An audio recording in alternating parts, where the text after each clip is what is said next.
Okay, so good afternoon. This is December 4th. Daily reading episode 3824, 3825, and 3826. Kukuha ho tayo dito ng tatlo at alamin natin kung ano yung mensahe niya sa araw na ito. Kung kailan nyo ito mapapanood, yan yung mensahe ninyo. Okay? So, kapag halimbawa, napanood nyo yan sa hapon, edi that is your daily reading for the next 24 hours. Okay. Una, fire, and that is tiger. Pangalawa, humpback whale, singer. And pangatlo, visionary giraffe. Okay.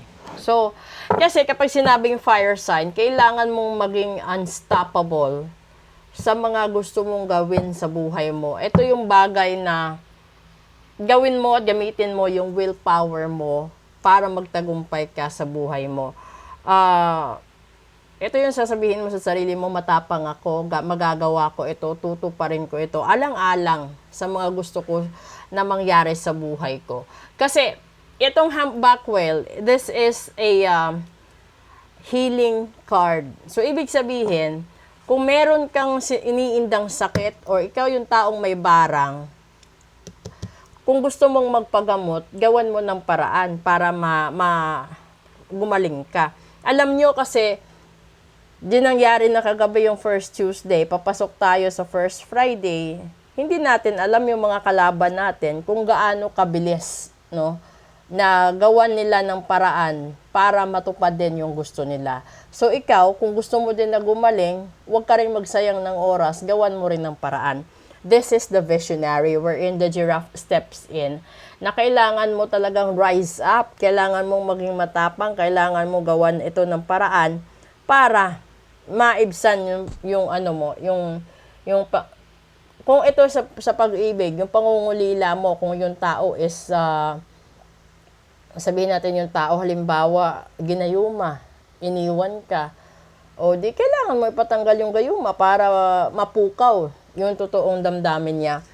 Tapos, kung yung tao biglang nawala sa buhay mo, magtataka ka, yung automatic zero. So, ibig sabihin nun, may hindi tama. So, ipa-card read mo para alam natin kung sadya ka ba talaga niyang iniwanan or naiwan ka dahil ginayuma siya ng ibang tao. Kung ito naman ay sakit, malalaman mo din yun no? Na kung duda ka din sa sakit mo, na pabalik-balik ka sa ospital, di ka gumagaling, ganun din yung gawin mo, magpa-reading ka para alam mo, di ba? Wala namang masama kung gusto mong malaman kung ano yung mga possible options and solutions sa mga sakit mo.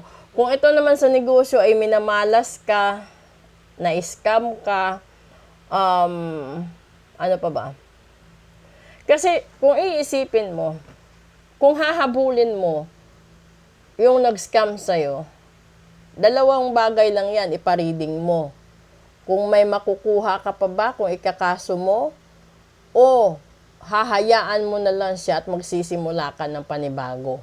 Kasi meron din na scam na naibabalik yung pera Depende sa lakas yun.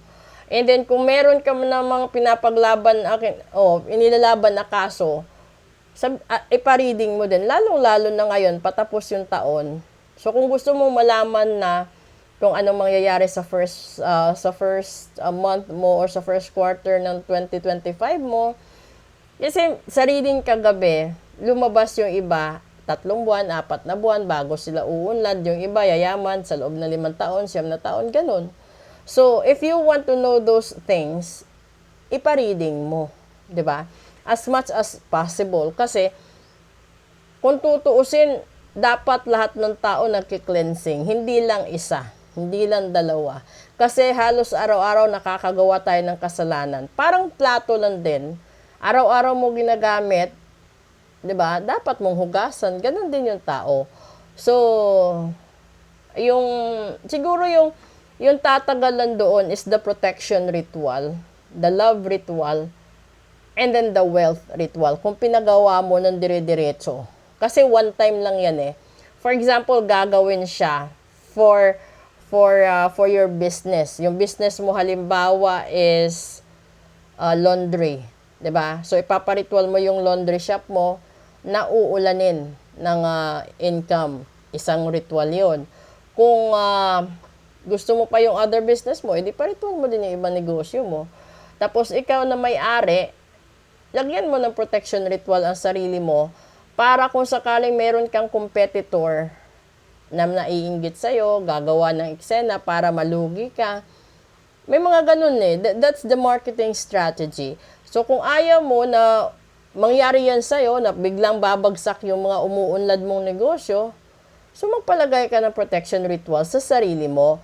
And then aside from that, isama mo na rin yung pamilya mo. Kasi kapag nalaman nila na ikaw may protection, and then the family members doesn't have, doon sila tatama, doon sila talaga gagawa ng eksena. Tatamaan nila yung mga taong weak, yung mga subconscious or yung mga energy nila. So, eto yun. Proceed tayo sa special episode natin, no? And then, magtatanong tayo sa mga buwan kung ano yung idadagdag nilang messages tungkol dito. So, sa gustong mag-book ng full private reading, please leave a message or drop a comment. At sa gusto ding magpa-cleansing, magpa-ritual, message lang din po kayo. Maraming salamat po, lalo-lalo na doon sa sumali sa live ko kagabi na higit 400. Maraming salamat.